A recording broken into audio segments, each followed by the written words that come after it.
if you guys want to set up your LLC and make sure that you are ahead of the curve in getting onboarded and being able to take profits and benefit from these assets, I would highly recommend, again, don't have to work with us, but if you do want to work with us, we've set up probably close to 5,000 LLCs at this point for people there in Wyoming to be able to manage their digital assets. We do it a very specific way. So we use a holding company, not a trading company, a holding company that manages alternative investments with a sleeve that's crypto. Okay. And the reason we do that, you're able to capitalize on long-term capital gains.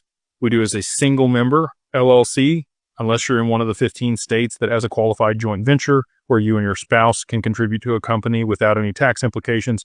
A single member is the way to do it to not have any tax implications.